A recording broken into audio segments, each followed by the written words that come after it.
नमस्कार, आगाज टाइम्स देख रहे हैं आप। मैं हूं आपके साथ पलक शर्मा। खबर कानपुर से है।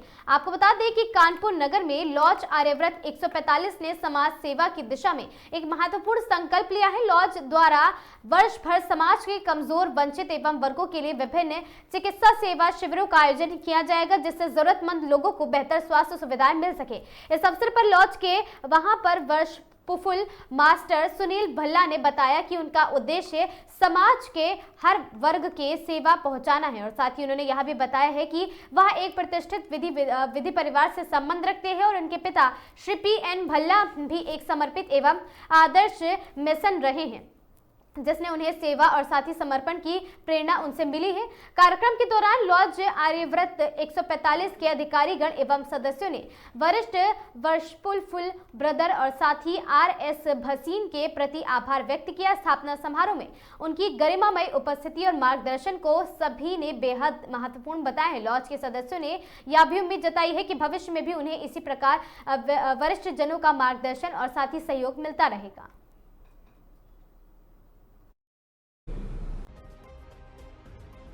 Indeed, a question of honor for me that I have been basically asked to be elected, and I was elected as the worshipful master for the Lodge Aryavat 145. And before being worshipful master of the Aryavat 145, I was also the worshipful master in Lodge Fragrance as well as in Lodge Chudgup.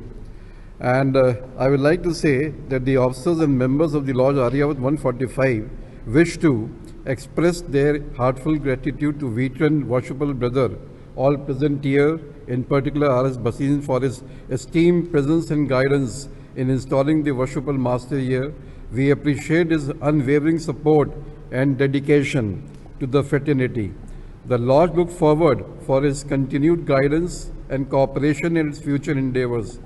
The officers and members of the Lodge Aryavat 145 wish to express their heartfelt gratitude to veteran worshipers, brothers who are all present here. We appreciate his their unwavering support and dedication to the fraternity.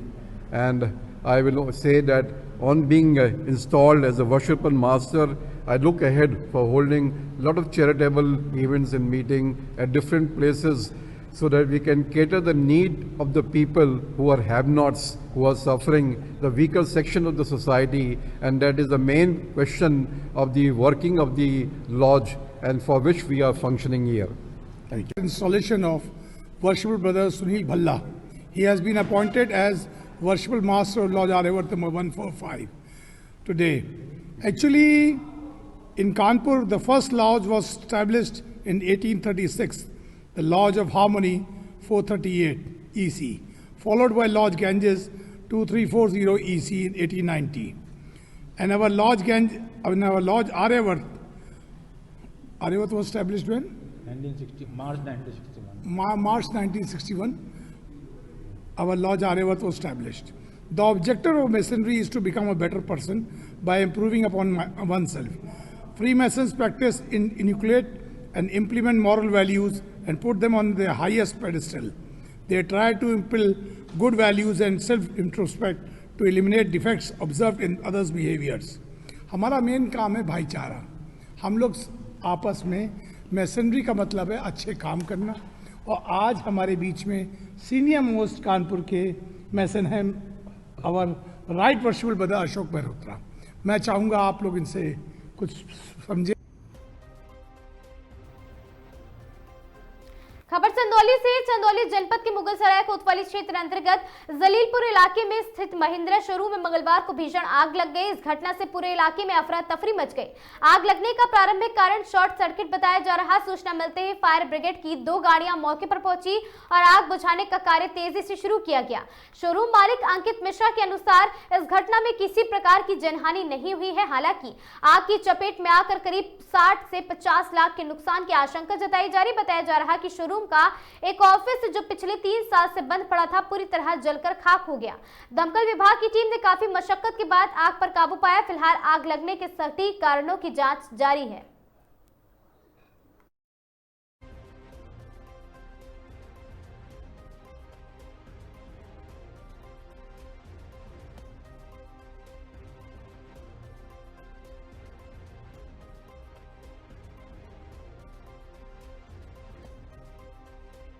अपना परिचय दीजिए। राम सागर पाठक, Puneet automobiles में admin हैं हम।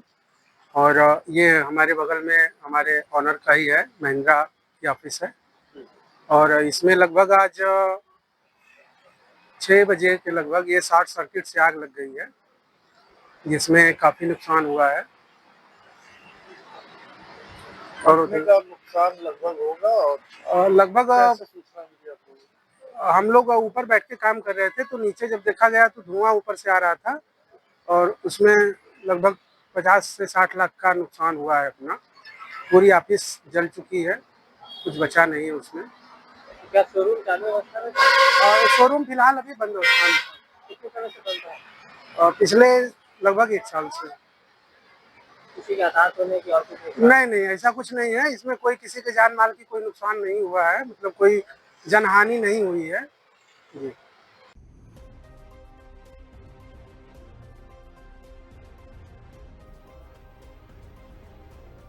सिद्धार्थनगर जिले के डुमरियागंज में petrol की किल्लत से हाहाकार मचा हुआ। घरेलू गैस सिलेंडर की समस्या के बाद अब पेट्रोल की कमी ने लोगों की परेशानी और बढ़ा दी है। सिद्धार्थनगर जिले के डुमरियागंज क्षेत्र में इन दिनों पेट्रोल की भारी किल्लत देखने को मिल रही। कई पेट्रोल पंपों पर पेट्रोल की सप्लाई ठप है, जिससे वाहन चालकों को भारी दिक्कतों का सामना करना पड़ रहा। पेट्रोल भरवाने के लिए लोगों की लंबी लंबी कतारें लग गई हैं। कई लोग घंटों इंतजार करने के बाद भी बिना पेट्रोल लिए वापस लौटने को मजबूर है। मीडिया से बात करते हुए स्थानीय लोगों का कहना है, पहले से ही गैस सिलेंडर की समस्या चल रही थी और अब पेट्रोल की किल्लत ने आम जनजीवन को पूरी तरह से प्रभावित करके रख दिया है। और वहीं इसको लेकर Dumariyaganj Bharat petrol pump manager Rajendra Pandey ने बताया कि हम लोगों को डिपो से ही तेल नहीं मिल रहा, इसी वजह से समस्या आ रही है। कल तक तेल आ जाएगा। फिलहाल सभी की निगाहें प्रशासन पर टिकी हैं।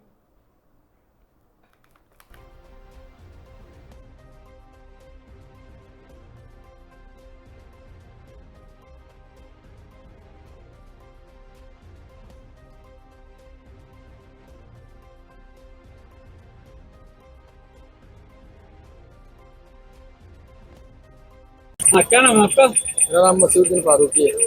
उसी दिन आप यहाँ आए थे पेट्रोल पंप पे, क्या मामला है? मामला ये है कि यार पेट्रोल है ही नहीं है। क्या कह रहे हैं पेट्रोल पंप? पेट्रोल वाले बोल रहे हैं कि भाई पेट्रोल फिलहाल है नहीं है। अभी रात में गाड़ी जाएगी तो लेके आएगी, कल दोपहर 2 बजे के बाद शायद मिल सकता है। गैस के बाद अब पेट्रोल की समस्या गैस की तो लाइन हम लोग कम से कम 3 दिन लगाए थे, उसके बाद जाके गैस हम लोग को मिला है। और पेट्रोल की बारी है, इसको लेकर क्या कहेंगे? हाँ, पेट्रोल की बारी यही भाई कि कैसा भी करके सुधार हो जाए। पब्लिक परेशान है, यहाँ पे देखिए पूरा लाइन लगा के सब खड़े हैं। हर पंप पूरा पंप बंद कर दिए। हाँ। हम लोग 2-3 राउंड हो चुका है, बोलते नहीं मिले। कहाँ आप गए थे? अभी फिलहाल तो हल्लौर वाले भी देखे, बेवा वाले भी देखे और यहाँ पे बंजारा वाले भी देखे, वो भी सब बोले नहीं मिलेगा। कितनी समस्या हो रही है? समस्या तो भाई बहुत है। फिलहाल जब तक गाड़ी चल रही चले उसके बाद खड़ी हो जाएगी। अभी तो फिलहाल बहुत प्रॉब्लम। क्या मांग करेंगे सरकार से आप? मांग ये करेंगे कि भाई कैसा भी करके सुधार करे। जनता परेशान है, आम जनता सब परेशान हो गए हैं। कैसा भी किया जाए, सोल्यूशन कोई निकाला जाए। क्या नाम है आपका? जी राजेंद्र पांडे। पंडित जी, आप किस पेट्रोल पंप के मैनेजर हैं? जी किसान ऑटो टूर डुमरियागंज। क्या समस्या आ रही है? उपभोक्ता आ रहे हैं, वापस जा रहे हैं, कह रहे हैं पेट्रोल नहीं मिल रहा है। समस्या ये है कि 20 तारीख से लेकर के अभी तक हमको 1 लोड मिला हुआ है। बीच में कल 1 लोड मिला था और लोड जो है हम लोग इंडेंट लगाने के बावजूद भी कंपनी द्वारा लोड नहीं दिया जा रहा है। और लोड न आने की वजह से पंप ड्राई हो गया। अभी तक हम लोग 4 बजे तक तेल दे रहे थे, जब तक हमारे पास पर्याप्त स्टॉक था तब तक हम तेल दे रहे थे। उसके बाद जो है कंपनी का इंडेंट लगने के बावजूद तेल हमको नहीं दिया गया, ये ऑटोमेटिक अपने आप ड्राई ले लिया पंप। उपभोक्ता कह रहे हैं कि इनके पास पेट्रोल है लेकिन दे नहीं रहे हैं। नहीं, ऐसी कोई बात नहीं। हमारे यहाँ कभी ऐसा सिस्टम आया ही नहीं। अभी आज पहला दिन है कि जो कि कंपनी के तेल न देने की वजह से ड्राई हुआ है।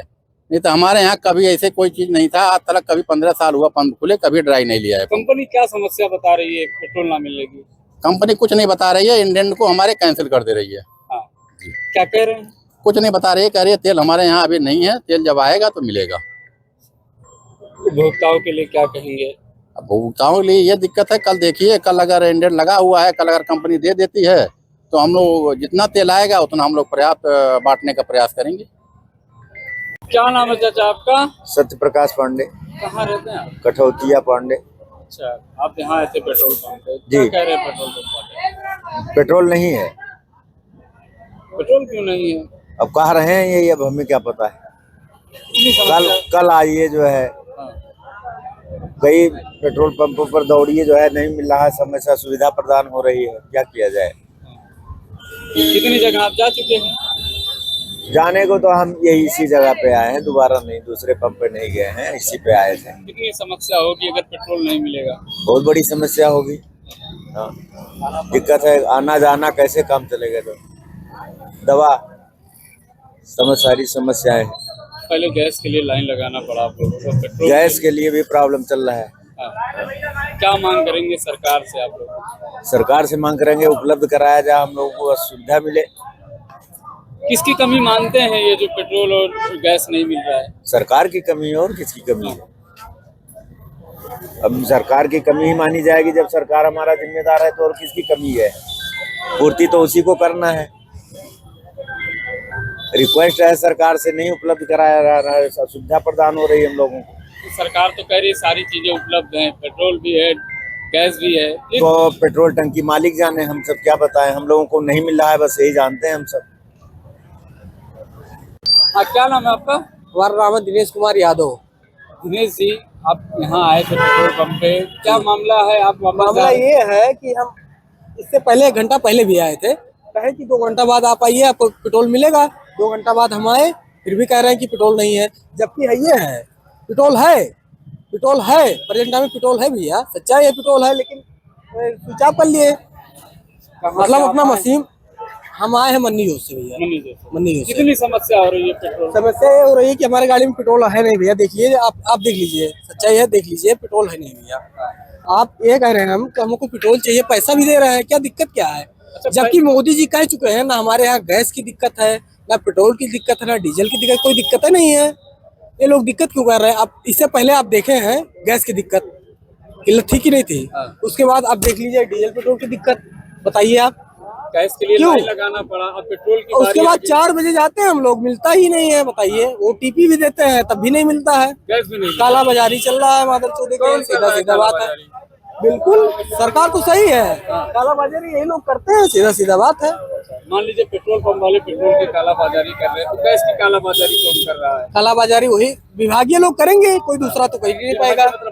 विभागीय वही जो गैस के करता धरता है, आता है, आपको पता ही है, डुमरियागंज में 2 गाड़ी डेली आता है। पहले 1 गाड़ी आता तो सबका भरपूर हो जाता था, अब 2 गाड़ी आता है भैया, क्यों नहीं पूरा हो रहा है? क्या वजह है बताइए? कौन बताएगा ये, बताइए आप। पहले 1 गाड़ी आता था, सबका पूरा हो जाता था, अब 2 गाड़ी आती है, कोई किसी पूरा नहीं होता है भैया। क्या चाहते हैं आप? हम यही चाहते हैं, हम यही चाहते हैं भैया। पेट्रोल पंप पे आए थे और भी कहीं गए थे? वहाँ गए थे, वहाँ चौखड़ा से यहाँ तक गए। चौकड़ा पे मिला था? नहीं, वहाँ तो हमको लेना ही नहीं था। कितने पेट्रोल पंप पे आप जा चुके हो? अभी पहला पेट्रोल पंप ये है। चौकड़ा में भी तो आप गए थे? चौखड़ा हम वहाँ पेट्रोल नहीं लिए थे, हम भनवापुर से निकले हैं, हम प्रधान हैं मौके के, मधकरपुर चौबे, पीछे बैठे हैं प्रधान जी हमारे। क्या चाहते हैं? शिवचरण यादव उनका नाम है।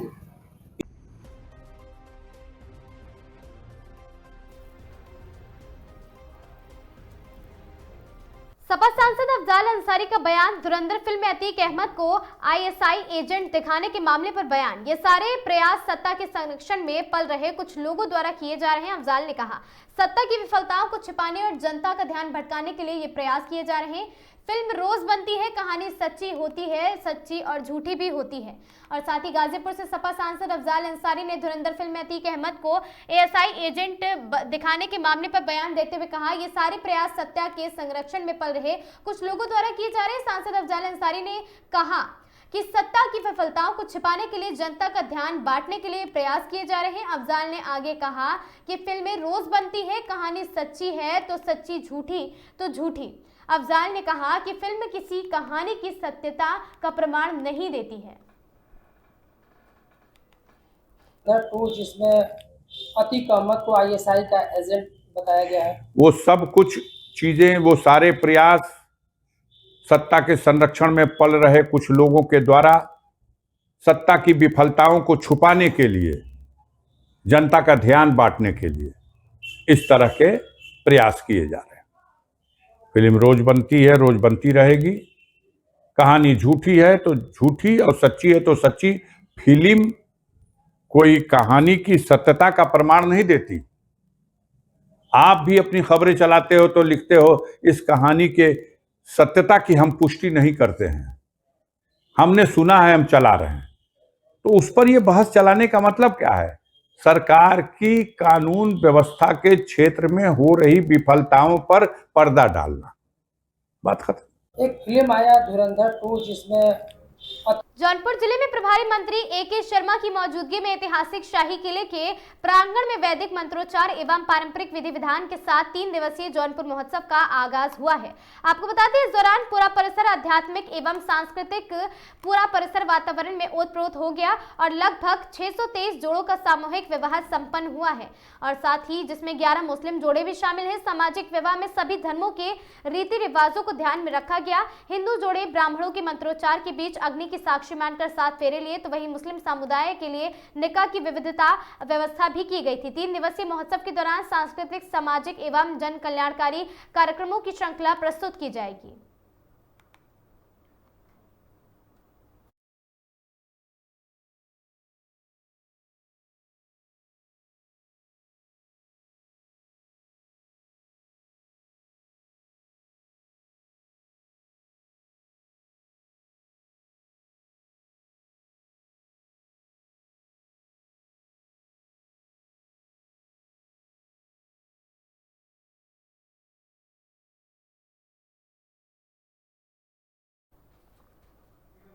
खबर सोनभद्र से है, जहां आधी रात भीषण सड़क हादसा, 3 की मौत, 2 बाइकों की आमने सामने भीषण टक्कर, मौके पर ही पति पत्नी की मौत। जौनपुर सदमे के कुंभ मोलकपुर में निवासी जय सिंह और साथी सरिता सिंह की मौके पर मौत हो गई है। इलाज के दौरान एक और युवक ने दम तोड़ा है। तीसरे मृतक की पहचान करमा थाना क्षेत्र के तीतैली गांव निवासी चंदू काले के रूप में हुई है। हादसे में 2 युवक, अन्य युवक गंभीर रूप से घायल हो गए। पुलिस ने घायलों को अस्पताल में भेजा, शव कब्जे में लेकर पीएम के लिए भेजा गया। परिजनों को दी गई घटना की सूचना।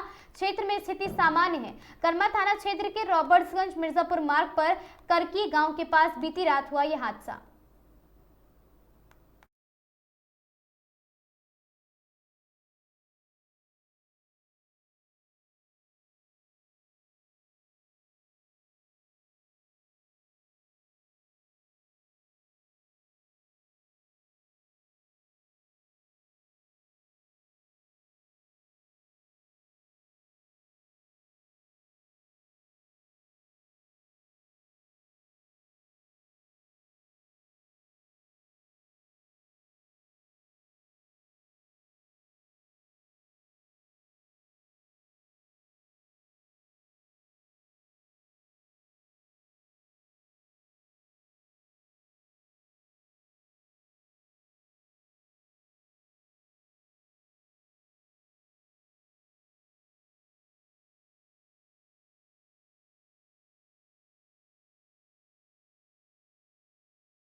जैन मेडिकल कॉलेज के जूनियर डॉक्टरों ने मेडिकल प्रशासन पर लगाए सुरक्षा का अभाव। जूनियर मेडिकल कॉलेज के डॉक्टर के द्वारा आए दिन तीमारदारों के द्वारा मारपीट एवं अभद्रता के मामले सामने आते हैं, जिसको लेकर जूनियर डॉक्टरों को काफी परेशानियों का सामना करना पड़ता है। फिलहाल की स्थिति में घटना के अनुसार महिला डॉक्टर के द्वारा मरीज को सही सलाह देने के बाद भी तीमारदारों ने महिला डॉक्टर के साथ अभद्रता कर डाली है, जिसकी वजह से जूनियर डॉक्टर ने हड़ताल कर दी है। जूनियर डॉक्टर की हड़ताल की वजह से मरीजों में काफी परेशानियों का सामना करना पड़ रहा है। जूनियर डॉक्टरों का कहना है कि लगातार जूनियर डॉक्टरों के द्वारा मांग उठाई जाती है, लेकिन हमारी सुरक्षा को लेकर मेडिकल प्रशासन एवं जिला प्रशासन के द्वारा सुरक्षा के पुख्ता इंतजाम नहीं किए जाते हैं। ट्राई हुई थी हमारी, मतलब प्राइमरी डिमांड्स कुछ ऐसी थी, जैसे जो कल्प्रिट थे उनके ऊपर प्रॉपर एक्शन होना चाहिए, प्रॉपर एफआईआर होनी चाहिए, ये हमारी प्राइमरी डिमांड थी। हमारी जो बाकी डिमांड थी वो हमारे यूनिवर्सिटी एडमिनिस्ट्रेशन से थी कि उस टाइम पे कोई फीमेल प्रोक्टोरियल गार्ड पहुंच नहीं पाई थी, तो हमारी ये भी एक डिमांड थी कि वहाँ पे एक फीमेल प्रोक्टोरियल स्टाफ भी होना चाहिए ताकि ऐसे इंसिडेंट्स जो फीमेल अटेंडेंट द्वारा होते हैं उनको रोका जा सके, क्योंकि एक मेल गार्ड और एक मेल रेसिडेंट डॉक्टर वहाँ पे उसको इतना अच्छे से नहीं रोक सकता जितना एक फीमेल जो प्रोक्टोरियल गार्ड होंगी वो रोक पाएंगी। तो ये भी हमारी एक सेकेंडरी डिमांड थी। हमारी जो एक थर्ड डिमांड थी, हमारी थर्ड डिमांड ये थी कि जैसे इमरजेंसी में पेशेंट्स आते हैं, ये नंबर ऑफ पेशेंट्स, एक पेशेंट आएगा उसका नंबर ऑफ अटेंडेंट्स बहुत ज़्यादा होते हैं, तो हम चाहते हैं कि उसको लिमिट करा जाए कि एटलीस्ट 4 या 3 to 4 अटेंडेंट्स हो पर पेशेंट, ताकि जो इमरजेंसी का लोड है, जो क्राउड होती है वहाँ पर, उसको मैनेज कराया जा सके, ताकि जो ये घटनाएं होती हैं कि अगर कोई क्राउड रहता है तो उसके साथ ये घटना ज़्यादा डॉक्टर के साथ हो सकती है कि अगर सामने 15 लोगों की भीड़ है। तो ये हमारी एक और डिमांड थी। और इसमें देखिए जो हमारी डिमांड थी वो हमने पुटअप करी हमारे एडमिनिस्ट्रेशन के सामने, उन्होंने इसके बारे में फिर एक्शन लिया और ये हमने उसके मतलब हमने स्ट्राइक करी, उसके बाद उन लोगों ने इस पे एक्शन लिया और जो भी डिमांड्स हमने रखी थी उन्होंने सारी जितनी हमारी एक्यूट डिमांड्स थी, जो भी उस इवेंट को रिलेटेड डिमांड्स थी, वो सारी डिमांड्स अभी तक फुलफिल हो चुकी हैं हमारी। नाम डॉक्टर उत्कर्ष पांडे है, मैं आरडीए का जनरल सेक्रेटरी हूँ। संडे रात को लगभग 9:30 बजे के आसपास हमारे पास एक क्रिटिकली इल पेशेंट आए थे जिनको लीवर एब्सेस था और उनके आते जाम थी, इंटेस्टाइनल ऑब्स्ट्रक्शन बोलते हैं, जिसमें पेशेंट को इमीडिएट सर्जरी की जरूरत पड़ती है। तो उसके लिए हम पेशेंट को पानी पिलाना मना करते हैं ऑपरेशन से पहले, ताकि उनको एस्पिरेशन ना हो, ताकि सांस की नली में पानी न जाए। एक तो पेशेंट सिक थे और प्लस उनका ऑपरेशन होना था, तो उनको पानी पिलाने के लिए मना किया गया था। लेकिन उनके जो साथ के जो भी फीमेल अटेंडेंट कुछ थी, वो किसी बात को लेकर उनका सिस्टर से हम लोग मना किया, लेकिन वो मान नहीं रहे थे और किसी बात को लेकर उनका सिस्टर से आर्गुमेंट हुआ कि हम तो पिलाएंगे, हमारे पेशेंट हैं। और इस बात को लेके उनकी कुछ जो भी वहाँ पे सिस्टर और डॉक्टर ऑन ड्यूटी थे उनमें कुछ बहस हो गई और जो भी उनके साथ के अटेंडेंट थे वो हमारे सिस्टर और जो भी ऑन ड्यूटी डॉक्टर्स थे उनके साथ उन्होंने मारपीट किया और वो कैमरे पे है और उन्होंने फिजिकल असॉल्ट किया हमारे ऑन ड्यूटी डॉक्टर और जो भी नर्सिंग स्टाफ था उनके साथ। बाद में जो सिक्योरिटी गार्ड छुड़ाने आए थे उनके साथ भी उन्होंने मारपीट की। इसी घटना को लेकर हम लोग स्ट्राइक पे गए थे, जिनमें कुछ हमारी डिमांड्स थी कि जो भी फिजिकल असॉल्ट किए हैं उनको आइडेंटिफाई और अरेस्ट किया जाए। और इसमें एक्चुअली हम ये बताना चाहें कि एक तो जो हमारे पास जो भी पेशेंट आते हैं रेफर होकर, वो क्रिटिकली इल होते हैं, पेशेंट ऑलरेडी बहुत सीरियस कंडीशन में आते हैं। दूसरी, यहाँ पे जो भी डॉक्टर रेसिडेंट ऑन ड्यूटी होते हैं उनकी ड्यूटी आवर्स बहुत ज़्यादा होती है और यहाँ पे हमारे पास नंबर ऑफ रेसिडेंट उतने नहीं है, जो डॉक्टर नर्स और पेशेंट का जो रेशियो होना चाहिए वो हम लोग बहुत कम है उससे।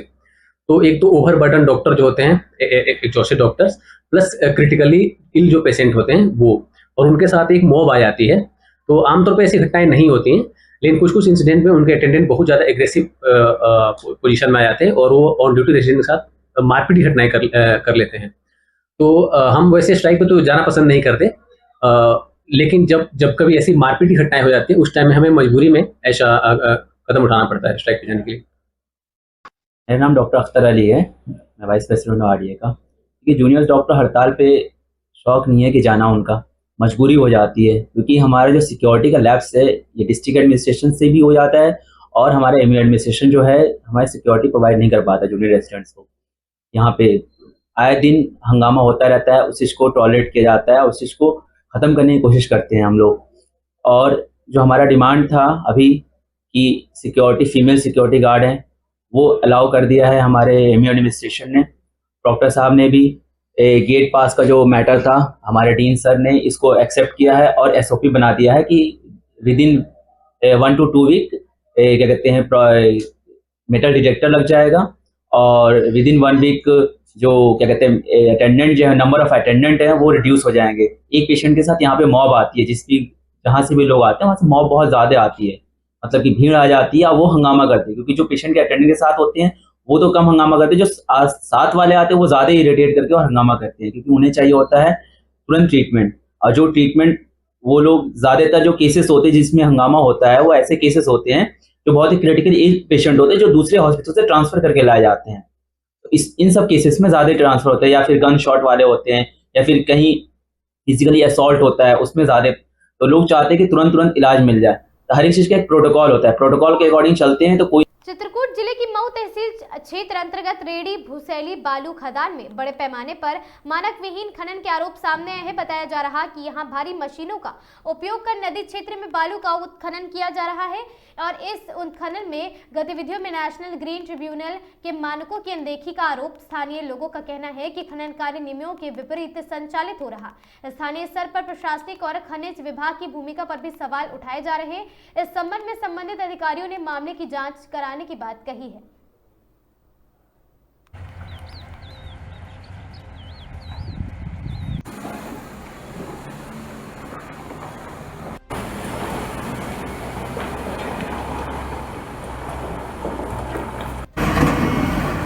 खबर मिलग्राम हरदोई से है। उत्तर प्रदेश सरकार की सफलतापूर्वक 9 वर्ष पूर्ण होने पर इसके उपलक्ष्य में मिलग्राम तहसील सभागार में नव निर्माण एवं विकास कार्यक्रम अंतर्गत भव्य एवं गरिमामय वातावरण में आयोजित किया गया और कार्यक्रम में क्षेत्रीय विधायक आशीष सिंह आशु मुख्य अतिथि के रूप में उपस्थित रहे, जिनका कार्यकर्ताओं एवं स्थानीय लोगों द्वारा जोरदार स्वागत किया गया।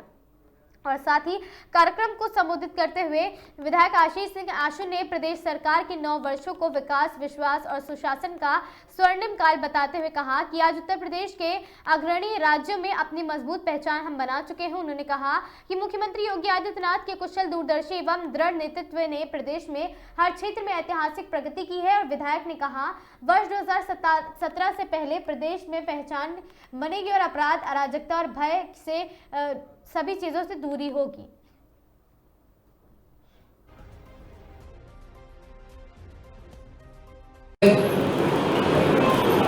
गुंडाराज और भ्रष्टाचार से कराह रहा है।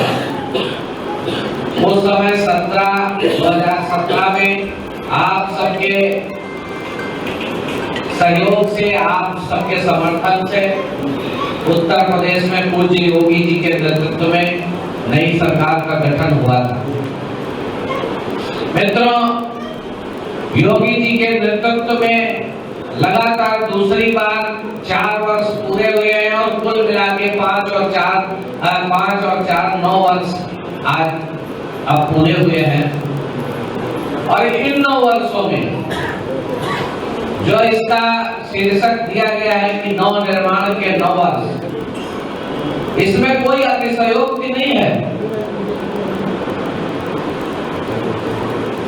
उत्तर प्रदेश में सुरक्षा में जहां पश्चिमी उत्तर प्रदेश से लेकर पूर्वी उत्तर प्रदेश तक हमारी माताएं बहनें 5 बजे के बाद 6 बजे के बाद अंधेरे में बाहर नहीं निकलती थी, भय का वातावरण था। और पूरे उत्तर प्रदेश के अंदर जैसे हमारी सरकार ने ODOP चलाया कि 1 डिस्ट्रिक्ट 1 प्रोडक्ट, ऐसे पुरानी सरकारों में 1 डिस्ट्रिक्ट 1 अपराधी 1 गुंडा चलता था और एक अपराधी उस पूरे जिले का तय करता था कौन टेंडर लेगा, कौन जमीन का काम करेगा, कौन बस अड्डे चलाएगा, कौन टेम्पो स्टैंड चलाएगा, कौन बिजली विभाग में ठेकेदारी करेगा, कौन सिंचाई विभाग में ठेकेदारी करेगा, कौन लोक निर्माण विभाग में ठेकेदारी करेगा। और इस तरह से एक व्यक्ति निर्धारित था हर जिले में। लेकिन पूज्य योगी जी की सरकार बनने के बाद अपराधी उत्तर प्रदेश छोड़ के भाग गए। और यहाँ तो आप सबने देखा होगा, सारे जो अपराधी जो जगह जमाए थे पूर्वी उत्तर प्रदेश से लेकर पश्चिमी उत्तर प्रदेश तक, वो सब भगवान को प्यारे हो गए, जिन्होंने यहाँ अपराध को एकदम अपना धंधा बना रखा। और उसका परिणाम ये है कि कहीं भी पश्चिमी उत्तर प्रदेश से लेकर पूर्वी उत्तर प्रदेश तक हमारी माताएं बहनें स्वच्छंद रूप से रात में 12 बजे तक कहीं भी आ जा सकती हैं। कोई माई का लाल उनको एक उंगली से छू नहीं सकता है, उनकी हिम्मत नहीं है। ऐसे सारे लोगों को, अपराध को अगर खत्म करने का काम किया है। आप सबने सोचा होगा बहुत से लोग किसी काम से अपने नाते रिश्तेदार के यहाँ, किसी रोजगार के सिलसिले में, किसी अन्य नौकरी के सिलसिले में उत्तर प्रदेश के बाहर कहीं भी जाएंगे, चाहे वो बंगाल के अंदर जाइए, आजकल चुनाव हो रहा है, तमाम लोग वहां काम करते हैं पूर्वी उत्तर प्रदेश और अपने क्षेत्र के, और चाहे असम, मणिपुर, मिजोरम, त्रिपुरा, और चाहे आप तमिलनाडु की तरफ जाइए, चाहे रामेश्वरम दर्शन करने जाइए, और चाहे आप किसी भी कोने में जाइए, जम्मू कश्मीर में जाइए, राजस्थान। अलीगढ़ जनपद के इगलास क्षेत्र व गोरई थाना पुलिस ने अवैध बूचड़खाने के खिलाफ बड़ी कार्रवाई करते हुए भैंस चोरी के मामले का खुलासा किया है। कोतवाली, इगलास और साथ ही गोरई थाना पुलिस की संयुक्त टीम ने गांव जवार में छापेमारी कर अवैध रूप से संचालित बूचड़खाने का भंडाफोड़ किया है। बताया जा रहा है कि हाल ही में संपूर्ण समाधान दिवस के दौरान एसएसपी अलीगढ़ नीरज जादौन ने गोराई थाना प्रभारी को क्षेत्र में हुई भैंस चोरी की घटनाओं को गंभीरता से लेते हुए 2 दिन के भीतर भैंस बरामद करने के निर्देश दिए थे। और साथ ही इस क्रम में पुलिस टीम ने मुखबिर की सूचना पर थाना जवार में दबिश दी है। छापेमारी के दौरान मौके से 3 जिंदा भैंस और साथ ही 1 कटी हुई भैंस और 1 कटा हुआ 2 बछड़ा बरामद हुआ है। इसके अलावा बूचड़खाने में इस्तेमाल हो रहे उपकरण और इलेक्ट्रॉनिक कांटा और 1 टेम्पो भी जब्त किया गया है। और साथ ही 7 लोगों को हिरासत में लेकर पूछताछ की जा रही। क्षेत्राधिकारी इगलास श्री वरुण कुमार सिंह के जानकारी देते हुए बताया, गोराई क्षेत्र में कुछ दिन पहले भैंस चोरी की वारदात सामने आई थी, जिसकी जांच जारी है। इसी दौरान मिली सूचना के आधार पर ही कार्रवाई की गई है। पुलिस ने अवैध बूचड़खाने को सील कर दिया है और संबंधित धाराओं में मुकदमा दर्ज कर कानूनी कार्रवाई भी शुरू कर दी है।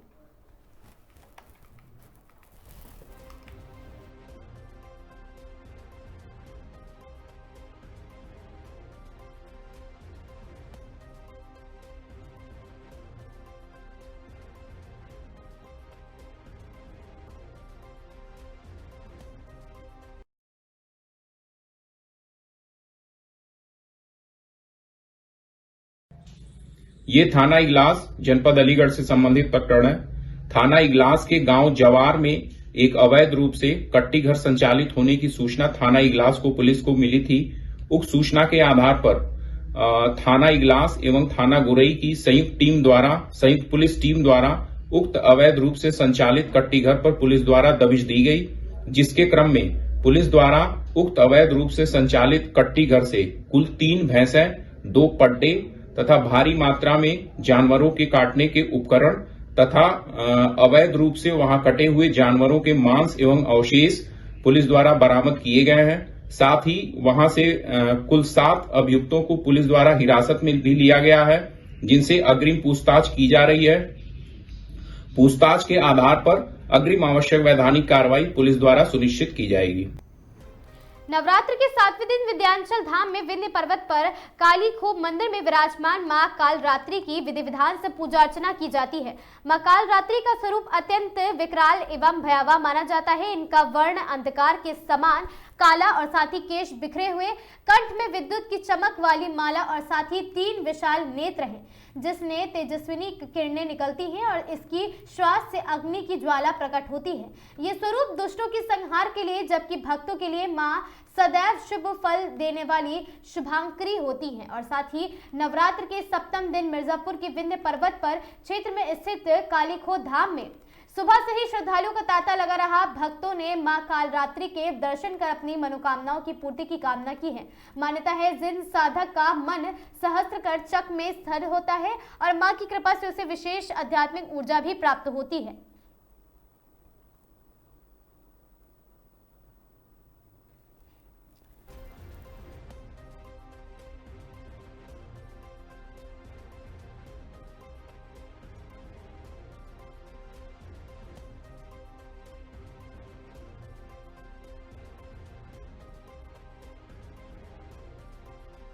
नाम है आपका? सुबीर सिंह। तो जी बताइए कहाँ दर्शन कर रहे हैं, नवरात्र चल रहा है, क्या मानता है? माँ का बहुत ही कृपा है हमारे पूरे परिवार पे। माँ में बहुत श्रद्धा भाव से आए हैं हम लोग, और बहुत विशेष कृपा हमारी माता जी के आशीर्वाद है कि माँ हर नवरात्र में बुला लेती हैं अपने पावन। हम लोग जौनपुर से है, जौनपुर के जंघई बाजार से।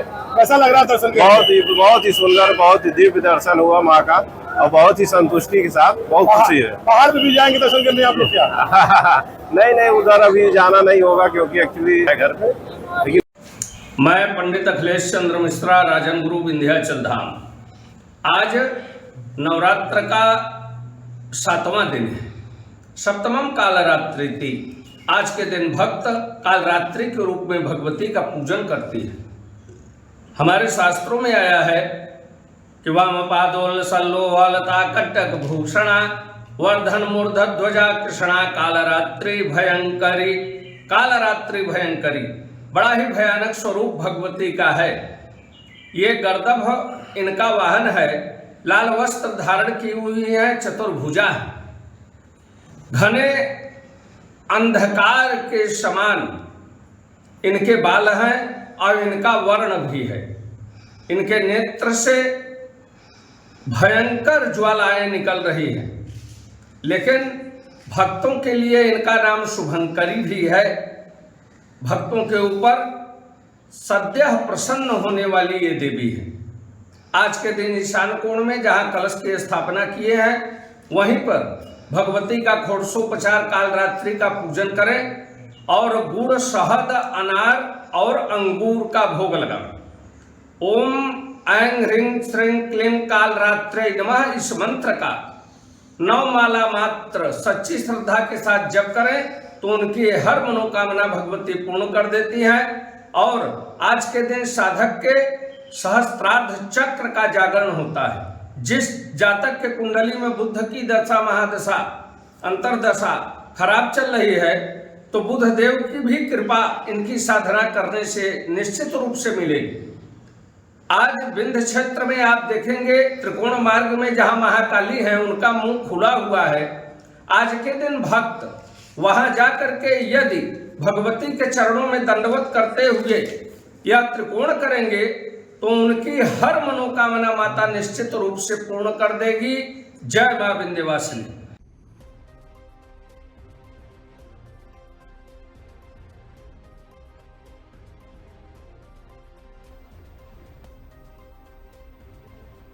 खबर अलीगढ़ से, जहां यातायात पुलिस लाइन सुरक्षा बिहार के नवीनीकरण का उद्घाटन एवं सड़क सुरक्षा जीवन रक्षा कार्यक्रम का आयोजन किया गया। दिनांक 24 मार्च 2026 को वरिष्ठ पुलिस अधीक्षक अलीगढ़ द्वारा सुरक्षा विहार स्थित यातायात पुलिस लाइन के नवीनीकरण कार्य का विधिवत उद्घाटन किया गया। उद्घाटन कार्यक्रम के उपरांत वरिष्ठ पुलिस अधीक्षक महोदय सड़क सुरक्षा जीवन रक्षा कार्यक्रम में मुख्य अतिथि के रूप में प्रतिभाग किया और इस कार्यक्रम का उद्देश्य आमजन को सड़क सुरक्षा के नियमों के प्रति जागरूक करना रहा है और साथ ही दुर्घटनाओं में कमी लाना रहा। कार्यक्रम के दौरान हेलमेट का वितरण भी किया गया। वरिष्ठ पुलिस अधीक्षक द्वारा पर्यावरण संरक्षण के उद्देश्य से यातायात पुलिस लाइन परिसर में पौधारोपण भी किया गया एवं यातायात पुलिस लाइन का भ्रमण निरीक्षण भी किया गया।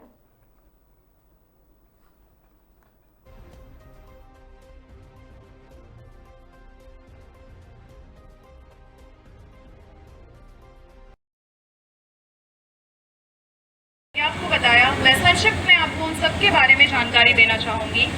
सर्वप्रथम क्षेत्राधिकारी यातायात कार्यालय, जिसमें क्षेत्राधिकारी यातायात महोदय श्री सर्वम सिंह द्वारा यातायात व्यवस्था एवं सड़क सुरक्षा के क्षेत्र में महत्वपूर्ण योगदान दिया जा रहा है। क्षेत्राधिकारी नगर द्वितीय कार्यालय, जिसमें क्षेत्राधिकारी नगर द्वितीय महोदय श्री धनंजय सिंह द्वारा संबंधित थानों का पर्यवेक्षण व जन शिकायतों की सुनवाई कर समय से निस्तारण कराया जा रहा है। निरीक्षक यातायात कार्यालय, जिसमें निरीक्षक यातायात श्री विनय सागर शुक्ला व निरीक्षक यातायात श्री अर्जुन सिंह द्वारा यातायात व्यवस्था व सड़क सुरक्षा के क्षेत्र में महत्वपूर्ण कार्य किए जा रहे हैं। चौथा, जनपदीय साइबर सेल कार्यालय, जिसके द्वारा निरंतर साइबर ठगी में गोल्डन आवर्स में शिकायत दर्ज कराकर लोगों का पैसा बचाने और साइबर अपराध के क्षेत्र तस्करी तथा बाल विवाह रोकथाम हेतु भ्रमणशील रहकर सतत प्रयास किए जा रहे हैं। और छठा, पुलिस लाइन गेस्ट कार्यालय, जिनके द्वारा जनपदीय पुलिस व पुलिस परिवार हेतु बताया बिल्कुल इम्पोर्टेंट है।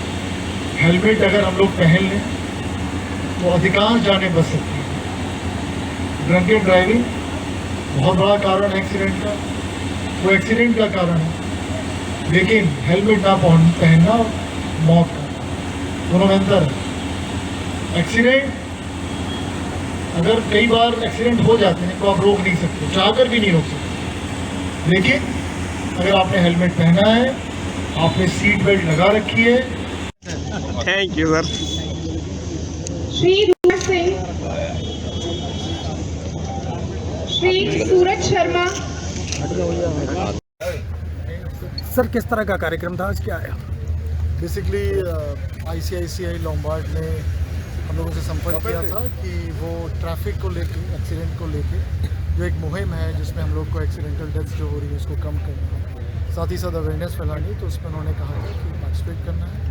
तो इसी क्रम में उन्होंने आज हेलमेट का वितरण किया है और साथ ही साथ जो हमारे बैरियर हैं वो भी उन्होंने डोनेट किए हैं अलीगढ़ पुलिस को, जो कि अलीगढ़ पब्लिक की सेवा में समर्पित है। साथ ही साथ जो पुलिस लाइन है, ट्रैफिक पुलिस लाइन है, इसमें ऑफिसेज जो हैं उनका आज नवीनीकरण किया गया है, जिसमें साइबर सेल भी है, जिसमें CO ट्रैफिक का ऑफिस है, TI के ऑफिसेज हैं, साथ ही साथ ASTU के भी ऑफिसेज हैं। तो सभी का नवीनीकरण किया गया है। आपके माध्यम से मैं ज़रूर कहना चाहूँगा जनपदवासियों से कि वो हेलमेट ज़रूर पहनें।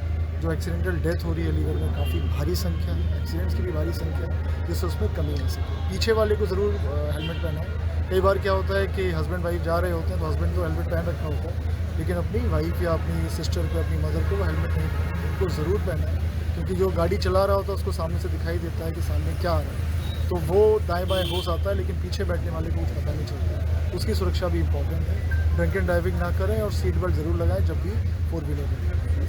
मुझे पूरी उम्मीद है कि आप इसमें सहयोग करेंगे और जनपद अलीगढ़ निसंदेह इन पे कमी लाएगा जो एक्सीडेंटल डेथ्स हो रही है, और हम लोग टॉप 10 से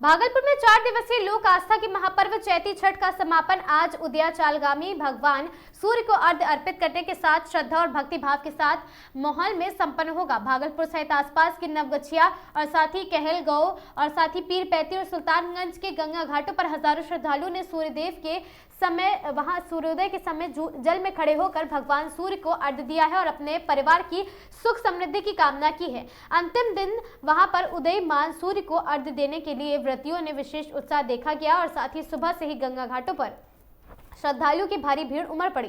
महिलाओं ने पारंपरिक वेशभूषा में सज धज कर पूजा अर्चना की, वहीं पुरुषों और बच्चों ने इस छठ पर्व में बढ़ चढ़कर हिस्सा लिया है। भागलपुर के प्रमुख गंगा घाटों पर बरारी घाट और साथ ही कुप्पा घाट, सीढ़ी घाट, सुल्तानगंज घाट, उत्तर वाहिनी गंगा घाट, आदमपुर घाट सहित अन्य स्थानों पर प्रशासन द्वारा भी व्यवस्था की गई है। इस पर्व पर किसी प्रकार का दिखावा नहीं होता है, बल्कि सादगी और प्रकृति के प्रति आस्था प्रमुख होती है। और साथ ही बांस के बने सूप और साथ ही दौरा में ठेकुआ, फूल, गन्ना और अन्य प्रसाद का खास महत्व माना जाता है। इस दौरान परिवार के सभी सदस्य, आसपास के लोग भी आमंत्रित किए जाते हैं।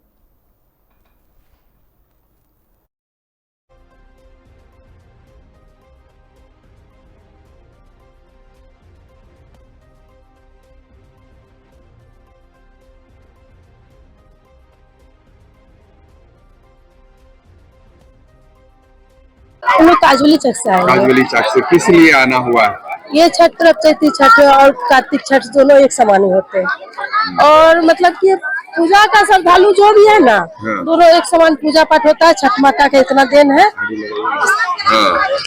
कितना महत्वपूर्ण है यह पूजा? बहुत ज्यादा मतलब महापर्व जो छठ पर्व होती है ना, ये महापर्व है। कार्तिक और ये चैती में कोई फर्क नहीं है, दोनों एक जैसा है। कितनी आस्था है छठी मैया पे? बहुत ज्यादा, बहुत। दुनिया में जितने दुनिया है ना, उससे कई ज्यादा आस्था है छठ माता का। आज क्या कामना किए हैं छठी मैया से? आज जो भी मन में था वो सारा छठी मैया को बता दिए। भरोसा है मैया पे? बहुत ज्यादा भरोसा भी, तो इतना श्रद्धालु ये कर रहे हैं, बहुत ज्यादा भरोसा। मनोकामना पूरी होगी? जी बिल्कुल। क्या नाम हुआ आपका? सोनी सिंह। गंगा जी के घाट पर आए हैं। घाट पे कहाँ से आई हैं? यही नई बाजार से। किस लिए आना हुआ? छठ के लिए आए हैं। छठ के लिए आए। कितने सालों से अर्घ दे रही हैं? हम तो अभी पहले बार आए हैं। पहले बार आए हैं। क्या मांगे छठी मैया से?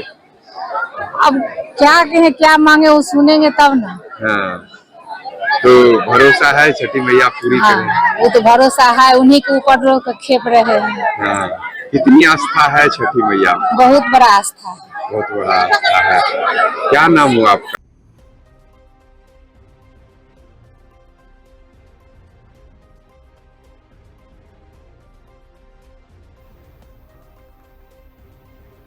जिला स्पेशल टीम ने थाना मोडक की संयुक्त कार्रवाई में 132 किलो 600 ग्राम अवैध मादक पदार्थ डोडा चूरा बरामद किया है।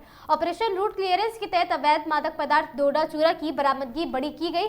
संयुक्त कार्रवाई में 81 किलो 120 ग्राम अवैध मादक पदार्थ डोडा चूरा बरामद किया गया। पुलिस अधीक्षक जिला कोटा ग्रामीण सुजीत शंकर ने बताया कि जिला स्पेशल टीम व थाना मोडक एवं चेचड़ की विशेष टीम ने गश्त के दौरान अवैध मादक पदार्थ डोडा चूरा जब्त कर तस्करी में इस्तेमाल वाहनों को छुड़ाकर भागने में सफल अपराधियों पर कार्रवाई की है। कोटा ग्रामीण क्षेत्र में अवैध मादक पदार्थ तस्करी रोकने हेतु विशेष टीम का गठन किया गया, जिसमें राम कल्याण मीणा, अतिरिक्त पुलिस अधीक्षक घनश्याम मीणा, वित्त अधिकारी व अन्य अधिकारी शामिल रहे। इस अभियान से अवैध मादक पदार्थों की तस्करी पर प्रभावी रोक लगाई जा रही है और अपराधों में भय का माहौल बना हुआ है।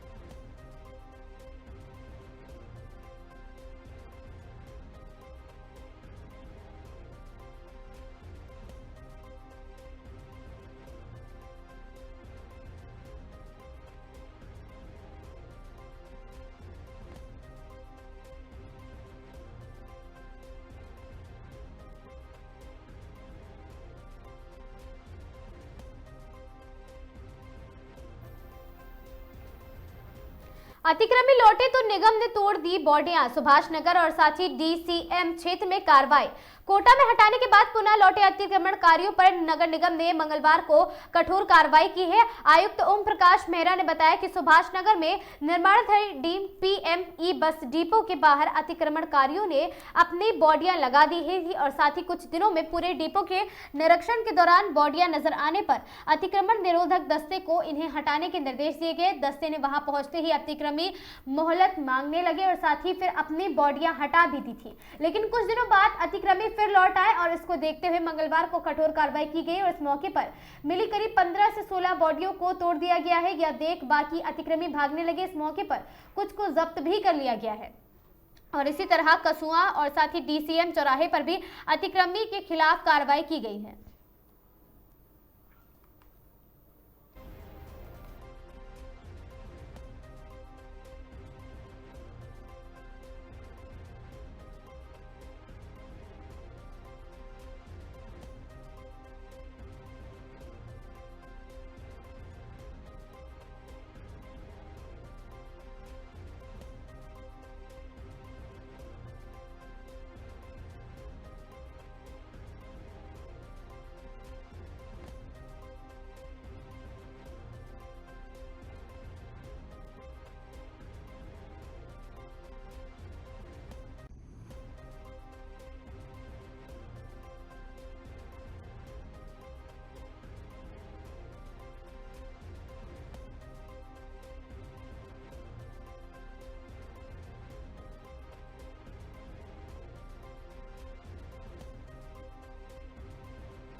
NH-52 स्थित पुलिस उपाधीक्षक कार्यालय का किया निरीक्षण। पुलिस लाइन के जवानों ने किया गार्ड ऑफ ऑनर। सीओ कार्यालय में जिला पुलिस अधीक्षक राजेश कुमार मीणा व ASP रतन लाल भार्गव ने पुष्पगुच्छ देकर DIG यादव का स्वागत किया। इस दौरान निवाई CO रवि प्रकाशम, थानाधिकारी घासीराम, सदर थानाधिकारी हीरालाल रहे मौजूद। DIG यादव ने कार्यालय में संबंधित कार्यों का निरीक्षण किया और सर्किल के थाना अधिकारियों से की चर्चा। थाने में पेंडेंसी और साथ ही मामलों को अतिशीघ्र निस्तारण करने के दिशा निर्देश दिए। इस दौरान DIG यादव ने CO कार्यालय में पौधारोपण किया। CO कार्यालय के पारदर्शी कार्यों का निरीक्षण किया और साथ ही ICCTNS के विभिन्न मॉडल्स के जरिए बेहतर सुपरविजन एवं कार्यालय परिसर व भवन की स्वच्छता तथा तकनीकी दक्षता के संबंध में वितरणाधिकारी रवि प्रकाश शर्मा ने कार्य की प्रशंसा भी की है।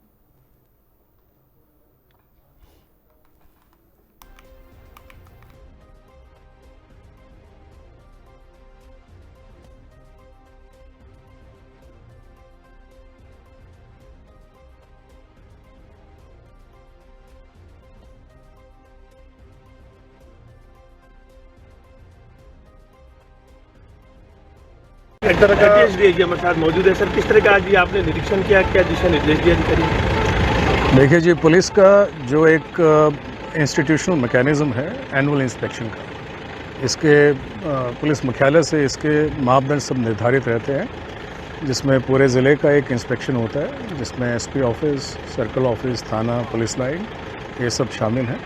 उसमें एक विस्तृत पुलिस महकमे की तरफ से, PHQ की तरफ से, श्रीमान DGP साहब के निर्देशन में अलग अलग डिपार्टमेंट्स के लिए, अलग अलग सेक्शंस के लिए डायरेक्शंस दिए हुए हैं। उन सब बिंदुओं पर जो है विस्तृत चर्चा करना और उसका सारा क्रियान्वयन का एनालिसिस करना, ये हमारे इसका रहता है। तो वो सारे बिंदु जो हैं हमने सब डिटेल में डिस्कस किए। कुछ चीज़ों में CO निवाई जो हैं, इनका काम जो है बहुत ही आउटस्टैंडिंग कहें, विशेष करके जो तकनीक जो नई इस्तेमाल की जा रही है उसमें बहुत अच्छा काम रहा। बाकी इसका डिटेल जो है इंस्पेक्शन अभी जारी है। देखिए, नफरी का तो डिटेल अभी मेरे पास नहीं है उसकी, वो तो अभी हम जब SP ऑफिस का बाकी निरीक्षण करेंगे तब वो बाकी जानकारी आएगी।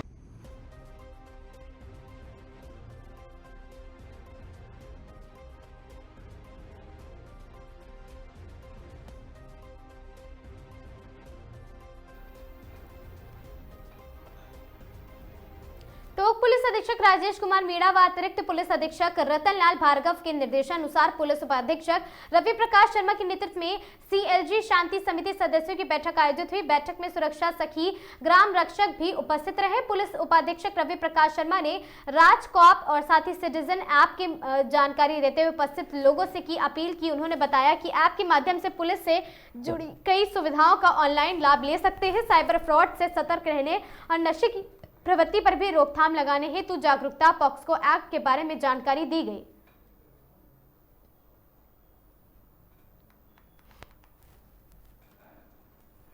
जो CLG सदस्य हैं उनकी बैठक आयोजित की गई थी।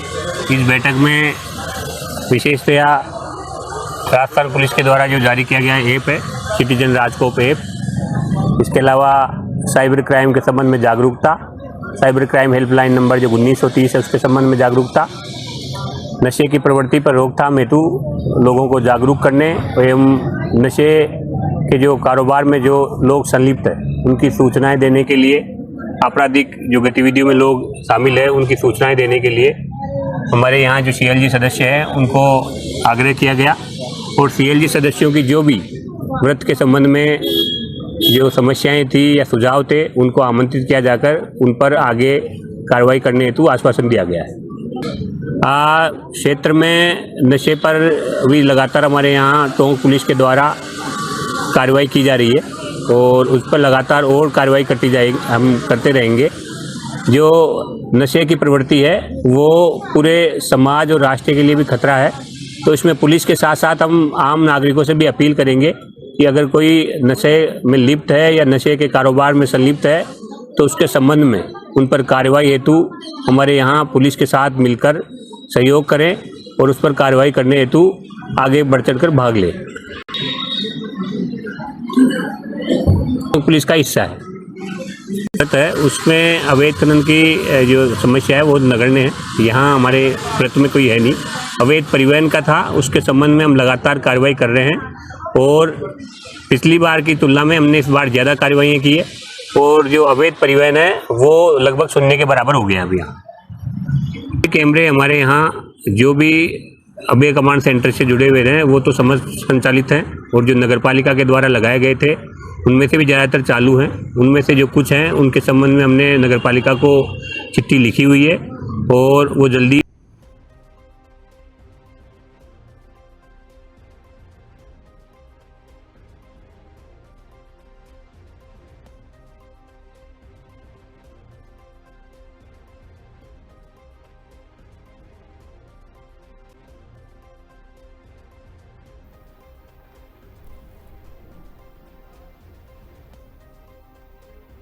बाड़मेर क्षेत्र के राजकीय उच्च माध्यमिक विद्यालय गोदाड़ियों और साथ ही धरतवालों की ढाड़ी में वार्षिकोत्सव के अवसर पर एक दिवसीय वॉलीबॉल प्रतियोगिता का सफल आयोजन किया गया।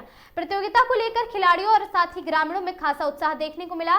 खेल संयोजक पूर्णा राम जी ने जानकारी देते हुए बताया कि प्रतियोगिता में बालोतरा जिले की कुल 15 टीमों ने प्रतिभाग लगभग 105 खिलाड़ियों ने भाग लेकर शानदार प्रदर्शन किया। प्रतियोगिता के अंत में विजेता टीम को प्रथम स्थान प्राप्त करने पर 5100 रुपए, द्वितीय स्थान प्राप्त करने वाली टीम को 2100 तथा तृतीय स्थान प्राप्त करने वाली टीम को 1100 रुपए का नगद पुरस्कार देकर सम्मानित किया गया। वार्षिकोत्सव कार्यक्रम में मुख्य अतिथि के रूप में सिमर्थाराम और साथी उपस्थित रहे, जबकि विशिष्ट अतिथि के रूप में